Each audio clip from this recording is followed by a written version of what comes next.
안녕하세요. 소설의 크게입니다. 벌써 장이 많이 올라왔네요. 한 2200 정도 넘었다가 2217 정도까지 갔다가 지금은 조금 조정받아서 2132 정도 되고 있습니다. 코스피 기준으로. 코스닥은 훨씬 더 많이 올렸죠. 지금 746. 누가 746까지 예상을 했겠습니까?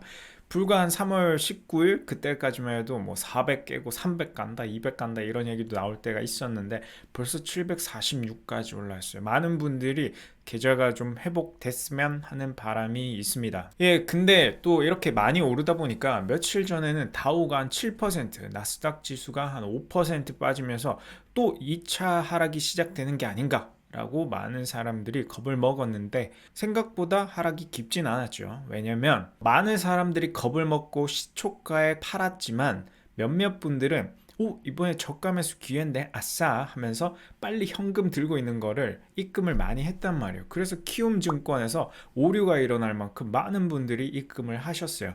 그러다 보니 장이 처음에는 시초가에 많이 빠졌어요. 개인 투자자분들이 막 1000억 넘게 막 시초가에 팔고 해서 많이 빠지다가 그 다음에 시간이 지나면 지날수록 입금이 되고 뭐 주식을 천천히 사면서 생각보다 무섭지 않네 하는 기운으로 장이 어느 정도 회복을 했습니다. 미국도 마찬가지예요. 미국도 빠지고 난 다음 날에 이게 많은 로빈후드라고 하죠. 미국의 개인 투자자들은 로빈후드라고 불리고 있습니다. 우리나라의 동학개미 같은 투자자들인데 이 로빈후드라는 사람들이 미국 투자를 많이 늘리면서 미국 장도 개인들이 이끌어 나가는 장세가 되고 있습니다. 로빈후드는 왜 로빈후드냐면 미국의 온라인 증권 어플 같은 거예요. 근데 그 어플 이름이 로빈후드라서 그 로빈후드를 쓴 사람들이 대부분 개인 투자자고 우리나라 동학개미처럼 그 사람들도 로빈후드라고 불리고 있습니다. 이제부터는 제가 봐서는 약간 개별 종목 장세로 갈 것 같아요. 예전부터 다 이랬어요. 원래 아무 이슈가 없다면은 주식시장은 다 개별 장세입니다.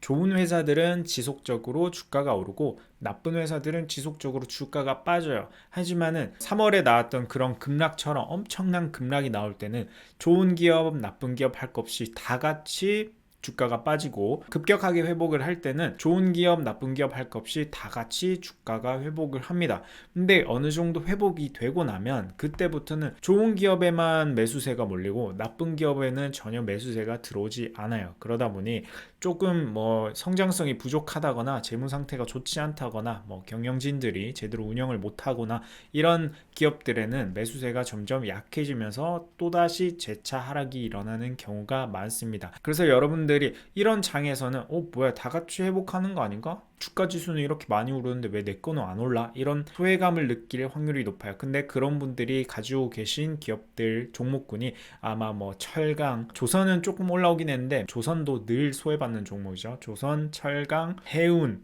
금융 이런 쪽일 확률이 높습니다. 이런 데는 사실 성장성이 많이 부족하죠. 우리나라의 조선, 철강 쪽은 중국에 많이 밀렸어요. 조선 같은 경우에 특히 옛날에는 중국에서 발주가 많이 나왔는데 이제 중국 같은 경우에도 스스로 배를 만들면서 내수로 다 커버를 하고 있죠. 철강도 마찬가지. 인도 같은 경우에도 뭐 인도에서 다 하고 있고 중국도 중국에서 하고 하니까 우리나라의 경쟁력이 많이 약해지고 있습니다. 그래서 포스코라든지 현대제철 이런 철강 회사들도 많은 어려움을 겪었었고요. 지금은 조금 나아졌지만 조선들도 10년 넘게 계속해서 힘들어요. 그러다 보니 많은 사람들이 거기에 대한 관심이 꺼졌죠. 이번에 LNG선 백척 발주 나왔다는 것도 사실 일회성 이벤트에 그칠 확률이 높다고 보고 있습니다. 왜냐하면 지속적으로 성장 가능한 어떤 산업이 아니에요. 그 산업 자체가 성장률이 많이 낮기 때문에 그런 종목군을 가지고 계시면 아마 좀 힘들지 않을까, 앞으로도 힘들지 않을까 뭐 이런 생각을 하고 있고, 특히 금융주도 마찬가지. 금융주는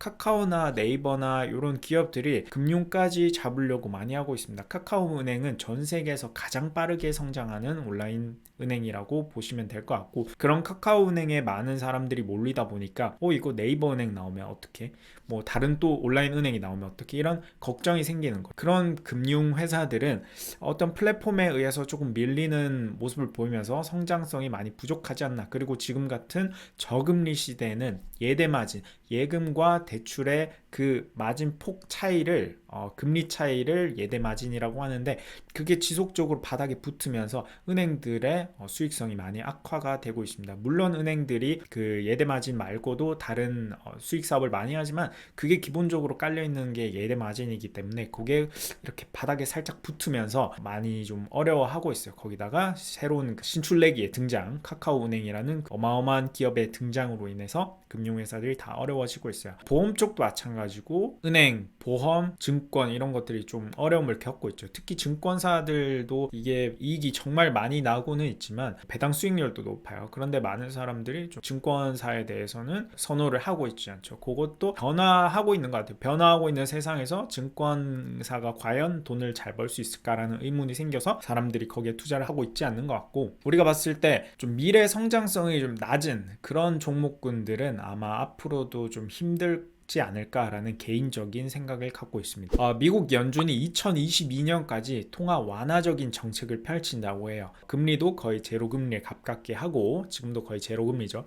제로금리에 가깝게 하고, 그러고 통화 완화적, 이제 돈을 푼다라는 정책을 2022년까지 끌고 간다고 하면서 많은 사람들을 안심시켰습니다. 거기에 우리나라도 다행히 미국을 따라서 우리도 통화 완화적인 정책으로 가자, 계속해서 유지를 하자라고 이주열 총재가 말을 했고, 이런 정책이 계속해서 이어지면 이어질수록 바이오 기업이라든지 IT 기업, 플랫폼, 이런 미래 성장성이 굉장히 높은, 그러나 지금은 돈은 크게 벌지 못할 수 있는 이런 기업들이 주목받을 확률이 높습니다. 이거는 여러분들이 조금 어려운 건데, DCF라고 해서 현금 할인법을 배우면 기업의 미래에 들어오는 현금을 지금 현재 가치로 바꿨을 때 과연 이 기업의 가치는 얼마일까라고 하는 건데, 금리가 높으면 높을수록 미래에 있는 돈의 가치가 떨어져요. 하지만 지금처럼 금리가 낮으면 낮을수록, 통화 완화적인 정책을 펼치면 펼칠수록 미래 현금 가치와 지금의 현금 가치가 좀 비슷해진단 말이에요. 인플레이션이 별로 발생하지 않고. 이래서 그런 바이오, 플랫폼, IT, 반도체 이런 회사들이 미래에 성장성이 굉장히 높기 때문에 그런 회사들이 좀 더 주목을 받을 수 있습니다. 주식시장도 지금처럼 마찬가지예요. 지금 주목을 받는 게 반도체 중에서도 반도체에서 굉장히 좀 각광받는 기술을 갖고 있는 몇 가지 미래 공정과 관련된 업체들이 주목을 받고 있습니다. 제가 좋아하는 그 EUV라고 하는 극자외선과 관련된 공정, ALD라고 하는 원자층과 관련된 공정 기술을 갖고 있는 회사, TSV 또는 PLP라고 해서 패널 레벨 패키징 이런 것들을 하는 반도체에서 굉장히 좀 미래 공정이라고 인정을 받고 있는 그런 쪽만 많이 또 오르고 있고, 예전에 D램이나 낸드 보전적인 그런 장비들을 납품하는 회사들은 상대적으로 주가가 많이 오르고 있지 않고 있어요. 이런 게 다 모두 사람들이 점점 더 미래 성장성 있는 기업에 투자하려고 하는 그런 마음이 강해지기 때문입니다. 재무적으로도 그렇고 수학적으로도 그렇고. 거기다가 플랫폼, 네이버라든지 카카오라든지 이런 기업들도 주목을 받고 있어요. 그 이유는 여러분들 중에서 주식을 처음 접하시는 분들은 아예 모르는 회사의 주식을 사고 싶진 않아요. 그러니까 평소에 자기가 봐왔던 삼성전자, 네이버, 카카오처럼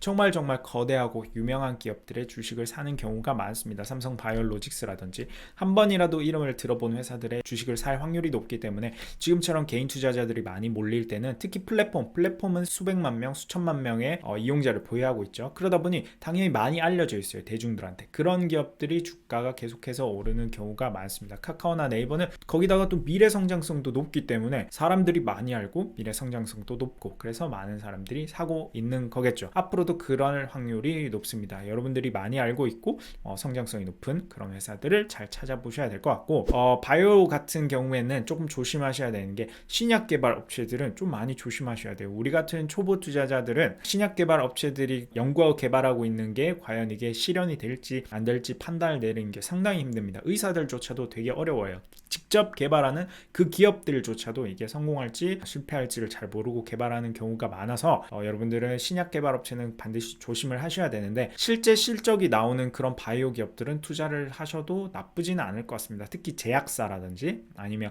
삼성 바이오로직스, 셀트리온 같은 그런 회사들은 물론 지금 버블이다 아니다 이런 논란은 있지만은 그래도 돈은 벌고 있어요. 실제 이익을 내고 있고 매출이 수천억 나오고 있기 때문에 그런 회사들 같은 경우에는 상대적으로 위험이 낮은 편이죠. 근데 뭐 매출이 20억 30억 나오면서 한 해 손실은 200억 300억 그러면서 계속해서 투자자들한테 돈을 끌어오고 그걸로 연구개발하고 어디다 쓰는지는 모르겠지만 하여튼 그런 경우에는 여러분들이 리스크가 높기 때문에 조심하셔서 투자를 해야 되고, 실제 실적이 나오는 바이오 회사, 제약사 같은 경우에는 미래도 나쁘지 않지 않을까, 괜찮지 않을까, 뭐 이런 생각을 하고 있습니다. 뭐 IT 쪽도 제가 봐서는 사물인터넷이나 아니면 반도체 이런 쪽은 계속해서 좋을 것 같고, 특히 반도체는 비메모리 반도체와 관련된 삼성의 파운드리라고 하는 그쪽과 관련된 기업들은 상당히 괜찮을 것 같아요. 미래의 삼성전자가 D램에서는 점유율을 계속 높일 것 같지는 않습니다. 지금처럼 유지하면서 1년에 한 20조 30조 정도 D램에서 돈을 벌어들이고 그 돈을 계속해서 파운드리에 넣을 것 같아요. 파운드리에 집중적으로 투자를 하면서 삼성전자가 이제 파운드리 점유율이 한 18% 정도 내외로 왔다 갔다 하고 있습니다. 15%에서 한 18% 19% 왔다 갔다 하고 있는데, 이 점유율을 한 30-40%까지 올리기 위해서 엄청나게 노력을 할 것 같아요. 그러면 투자가 몇십조 원 일어나는데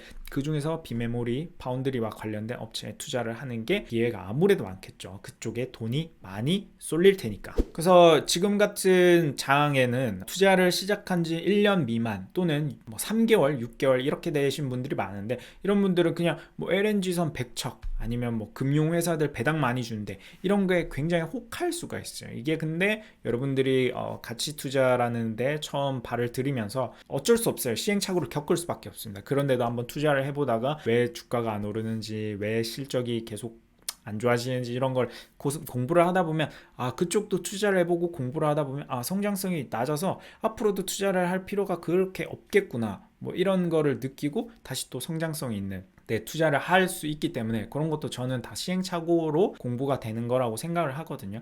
돈을 잃는 것도 뭐 나쁜 건 아니에요. 그 잃으면서 거기서 배우는 게 있으면 나중에 5년 뒤에 10년 뒤에 더 큰 자산을 지킬 수 있기 때문에 그런 경험도 많이 필요하다고 생각을 합니다. 저도 예전에는 많이 잃었고 잃으면서 배운 게 더 많았던, 지금도 잃을 때도 있고 벌 때도 있지만 여튼 잃을 때 상당히 얻는 게 더 많죠. 더 공부를 하면서 사고 떨어지면 공부를 하는 거예요. 여러분이나 저나 똑같습니다. 그래서 저도 잃을 때 공부를 더 많이 한다, 아는 게 더 많아진다라는 걸 말씀드리고 싶고, 지금 마지막으로 또 조심을 해야 되는 게 뭐냐면, 지금 3월에 들어오신 분들은 다 돈을 벌었을 거예요. 돈을 벌다 보면 주식 쉽네? 이게 뭐가 어렵다고 이렇게 난리들이야? 이렇게 쉽게 돈을 버는데?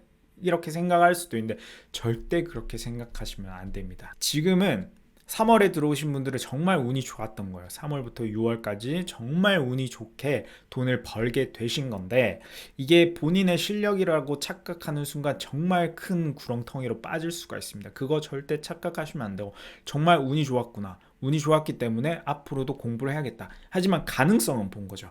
주식 투자를 하면, 좋은 기업에 투자를 하면 가능성이 있구나. 좋은 기업은 이런 종목별 장세가 와도 훨씬 더 주가가 많이 오르고 훨씬 더 주목을 받고, 좋지 않은 기업은 이런 장에도 계속해서 빠지는구나, 주가가 빠지는구나, 이런 걸 느끼면서 하나하나 공부해 나가야 돼요. 주식 투자를 하면서 어느 정도 완성된 그 상태로 가려면 제가 봐서 한 5년 정도는 정말 미친 듯이 공부를 해야 되는 것 같습니다. 그런 시기라고 생각을 하고 너무 쉽게 생각하지 않으셨으면 좋겠습니다. 그래도 여러분들 잃지 말고 꼭 돈을 버셨으면 좋겠네요. 감사합니다. 소소하게 크기였습니다.